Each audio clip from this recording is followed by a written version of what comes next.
On a Christmas Eve blizzard so violent, it seemed the sky itself was collapsing. A massive Belgian Malinois collapsed on the porch of a lonely cabin in the Adirondack Mountains. He was bleeding from a deep gash on his foreleg, ribs jutting beneath a coat caked in ice and dirt, eyes hollow with exhaustion but still burning with a warrior's quiet pride.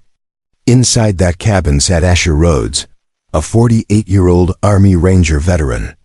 Left leg crippled by an IED in Kandahar, wife long gone, bottle of bourbon in hand. Waiting for the ghosts of Fallujah to finally claim him. Neither expected the other. No one believed the dog would survive the night. But when disaster struck months later, when Asher plummeted into the icy jaws of Devil's Drop Ravine, that so-called dangerous animal did the impossible. He didn't run. He didn't hide. He dove into the abyss to save the only friend he had left. What happens next will shatter everything you think you know about loyalty and second chances. If your heart still believes in miracles, hit like and subscribe, because this story proves love can heal even the deepest wounds. And before we begin, drop your country in the comments. We've got warriors watching from over 120 nations. Are you one of them? The wind didn't just blow through the Adirondacks that night, it screamed like a banshee. Snow buried the world in suffocating silence, snapping pine boughs under its weight, cutting the cabin off from time, from hope, from everything but the ache in Asher's bones and the whiskey in his glass. He sat alone in the dim glow of dying embers, rubbing the scar tissue above his knee, the cold pressing like a blade against his nerves. Christmas Eve had always been the worst when the faces of men he couldn't save flickered in every shadow. Then came the thump.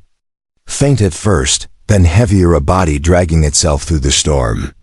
Asher grabbed the iron poker, heart hammering with old instincts, and flung open the door against the gale. There, half buried in snow, lay the dog. Not whining. Not begging. Just breathing. Asher saw that look, the 1,000-yard stare, and knew it well. It was the look of someone who'd given everything and still stood. He almost closed the door. Caring meant loss, and he'd lost enough. But then the Marine motto echoed in his skull, "Leave no one behind." He stepped into the blizzard, lifted the dog like a fallen comrade, and carried him into the firelight. The dog's name would become Rook after the chess piece that moves with silent purpose.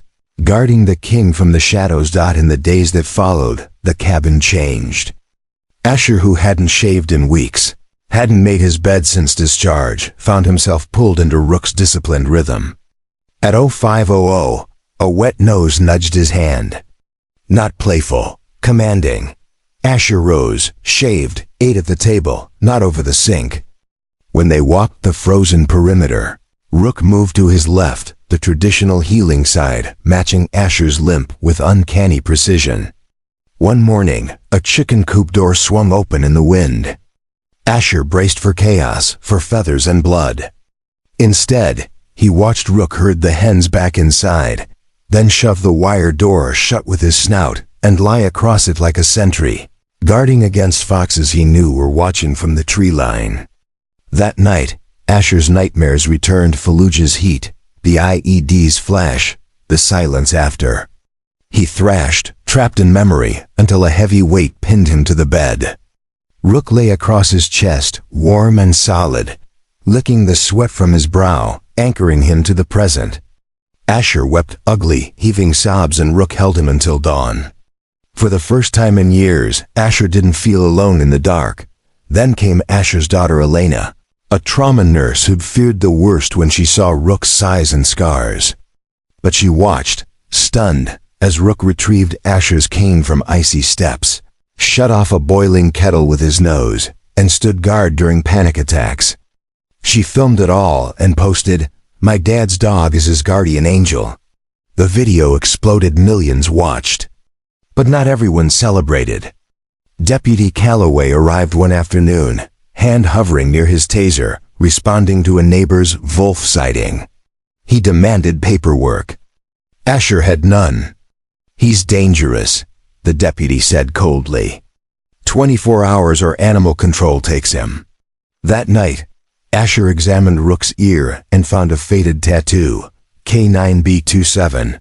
He called an old intel contact. The truth came back like a gut punch. Rook was Viper, an EOD dog who'd guarded his handler's body for 8 hours after an IED strike. Deemed unstable, slated for euthanasia, and escaped. Asher clenched his jaw. They'd throw away a hero for loving too deeply. Not on his watch. Weeks later, as spring's false warmth melted the snow into treacherous slush, Asher hiked to repair the water intake near Devil's Drop Ravine. Rook stayed in position, eyes tracking his every move. The ground gave way without warning. Asher tumbled 15 feet onto a narrow ledge. His good legs snapped beneath him with a sickening crack.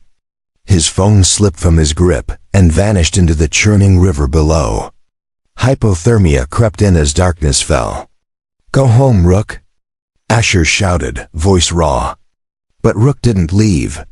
He remembered the orange satellite beacon in Asher's pack, the one they'd trained with weeks before. With claws and teeth, he pried open the SOS compartment and slammed his paw onto the red button until the light flashed. Then he climbed down the ravine wall, claws scraping stone, and lay against Asher's shivering body, sharing warmth. For hours, he barked rhythmic, steady, every 5 seconds, cutting through the river's roar like a lifeline. When the rescue chopper descended, Rook saw only threat. He lunged at the medics, snarling, blocking their path. Asher, half-conscious, croaked 2 words. "Friend. Stand down." Rook obeyed, but was seized at the hospital, labeled dangerous, and hauled away in a blood-smeared crate. Elena filmed his heartbreak, the desperate whines, the raw muzzle, the eyes locked on the A doors, and posted it with trembling hands. "This isn't aggression. This is love." 3 million views in 12 hours. Retired JAG Colonel Eleanor Marsh saw it and drove through the night, filing an emergency injunction. "We don't abandon our own," she told Elena. In court, Asher sat in a wheelchair, cast on his leg, eyes fixed on the courtroom door. When Rook entered muzzled, chained, broken, Asher's breath caught. The prosecutor painted Rook as a loaded weapon, showing footage of his rescue night snarl. But then came the demonstration. Dr. Thorne, the state's expert, screamed and waved a padded stick. Rook spun, hackles raised, growling like thunder, then stopped. He turned away from the chaos, placed his paws gently on Asher's knees, and began licking the tears from his face. The courtroom fell silent. "He loves too hard," Asher whispered. "That's his crime." The judge struck the gavel. No evidence of malice. Rook is hereby recognized as a medical service dog. Asher unclipped the leash. Mission accomplished, Marine. Back home, the cabin porch overflowed with flowers, dog food, and notes from strangers. Asher poured his last bottle of whiskey down the sink. With Elena's help, he turned the property into the Haven, a sanctuary pairing discarded K9 South with broken veterans. One summer day, a jittery young corporal named Sanchez arrived, lost in his own war. When his assigned dog overwhelmed him, Asher simply said, "Rook assist." The old Malinois stepped in, calmed the pup, then nudged Sanchez's trembling hand with his nose. "He's telling you to breathe," Asher said. "Dogs follow energy. Be peace, and they'll follow you." That evening, Asher and Rook climbed to the ledge above Devil's Drop. The sunset painted the valley in gold. Asher pulled out his purple heart, his only memento from a life he thought was over. "They gave me this for surviving," he murmured, fastening the medal to Rook's collar. "But you're the one who earned it." Rook leaned his forehead against Asher's. Below them, the Haven buzzed with life dogs barking, veterans laughing, healing in real time. They walked home together, 2 souls once lost, now found in each other. This story reminds us, being broken doesn't mean you're finished. Sometimes the ones the world discards are the ones who save us. If this moved you, Hit like, subscribe, and share it with someone who needs to believe in second chances. And if you believe every soul, human or animal, deserves a home, write Amen in the comments.